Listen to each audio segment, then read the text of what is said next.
Hi YouTube, good morning. Yes, let me check the clock. Yes, it is good morning here still in Germany. Good morning with my cup of tea. You know, are very, very cheap, but actually quite pretty mug. Yeah. I need my tea, no coffee, will get to my stomach at the moment anyway. Yeah, so I am looking at my dodgy notes. I can't do this. Sorry, all my updates so far have been on the webcam, well, more or less. I can't hold things in front of the camera properly so you can see them. I always go the wrong direction. I actually have some problems with left and right. That might be to do with it. Anyway, I digress. Seriously. Title of this video, I have a lot of things to talk with you about, and if I seem a bit moody with the good news I'm giving you, I'm going to do another video and explain my bad mood. But the most important thing I've been praying, wishing, hoping for the past few days, weeks, months, we have had some good news regarding my sister. Some good news. No, really, actually, it's excellent news. In case any of you haven't watched previous videos, my sister has ovarian cancer stage 3. She has a huge tumour on one of her ovaries, her last remaining ovary. One of them was removed. Well, the other one. It sounds like there's more than two. No, my sister does not have 3 ovaries. Yes, one of them was removed when she was a lot younger. And I'm not actually sure why. I have a theory why, but I don't know if it's true, so I'm not going to even theorise, because that might invite loads of comments from people going, oh, do you think that could be what's wrong with me? And I'm like, no, I'm not going there because I'm not a doctor. I don't know. If you think there's something wrong with you, really do, go see a doctor, even if it's just to say, hey, you're absolutely healthy, then you can go, oh, thank goodness for that. Yeah, anyway, on to the point. My sister, who has stage 3 ovarian cancer, and was given, let's do the stats, a 20% chance of surviving the next 5 years. Yeah, which is not great, but still it is a chance. And as I said, she's quite young for someone to get a cancer of this severity, this type of cancer of this severity. She, apart from the cancer, she was very healthy, so she's making very good use, as I actually thought she would, of her 20% chance.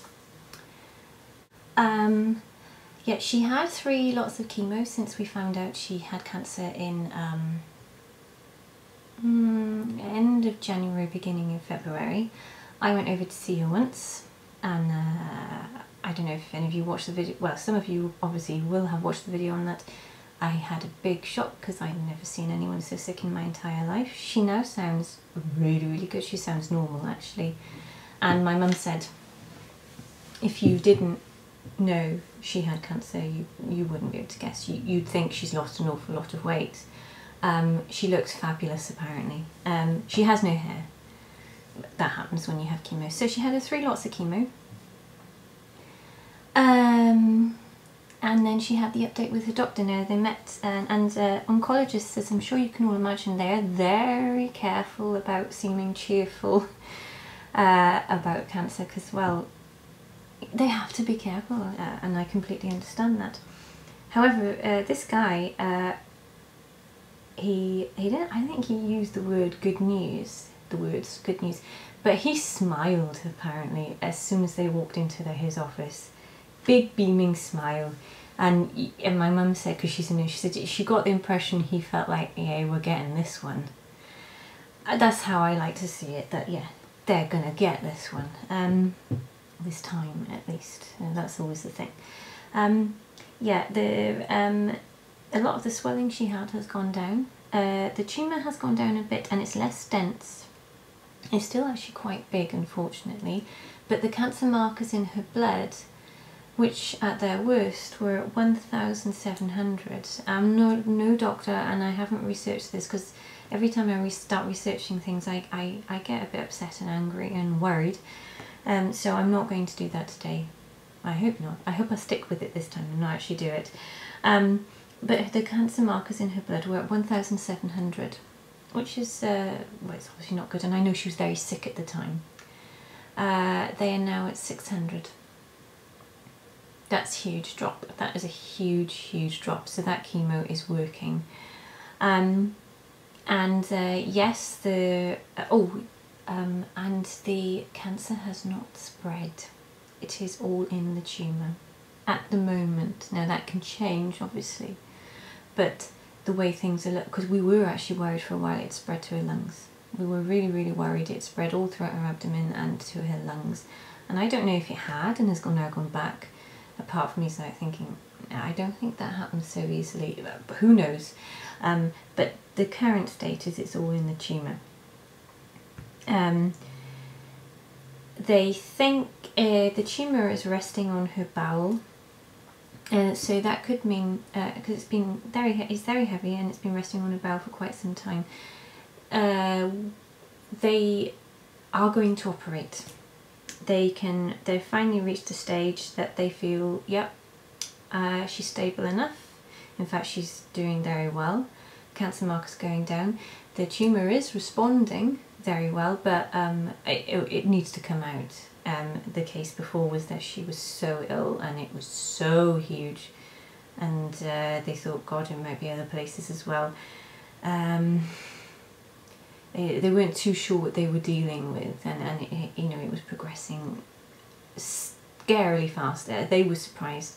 They thought, okay, we can't operate yet. As soon as they can, they get in and they get that thing out of there. Well, they should anyway.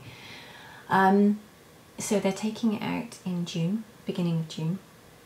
One of the reasons that my sister, I think, requested that they wait until after my brother's birthday.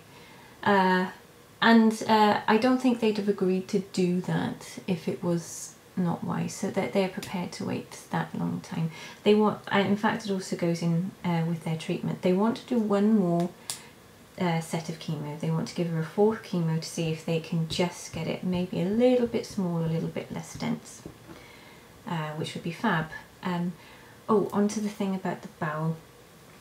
The tumour is quite heavy. It's been resting on her bowel. They don't think it's actually grown into the bowel. They're really quite certain it hasn't. But the only way they can know for sure is when they go in. It's very basic in a way, I suppose, and we've advanced so much in medicine. It's amazing. But there are still some things you don't know till you've opened the person up and gone in there. She may have to have a colostomy bag, which I'm sure she's not thrilled about, for 1 to 3 months. She may, they don't know. But then they could, just to let the area heal, and then they could sew it back up again and it will work fine. And they're not really, they're not worried about it in a long-term sense, but they need to let people know before, they go in there. She's going to have an absolutely radical hysterectomy.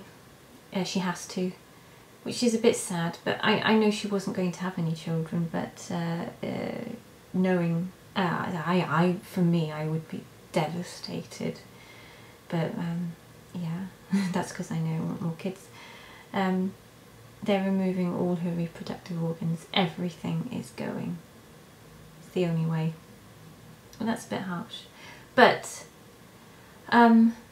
yeah, the bottom line is it's excellent news. Excellent, excellent, excellent news. And thank you so much for all your thoughts and prayers. I'm going to get emotional now. I've told my mum and my sister that there are so many people that she doesn't know who are thinking of her. And it helps a lot. And who knows, there are more things between heaven and earth. Who knows, positivity. Maybe your prayers really helped as well. Not just how we feel, as in what's actually happened.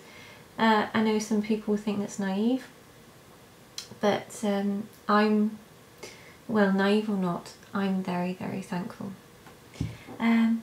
I think this is going to get too long, so I'm going to stop here, check if it's getting too long. I might say more, but bye-bye for now.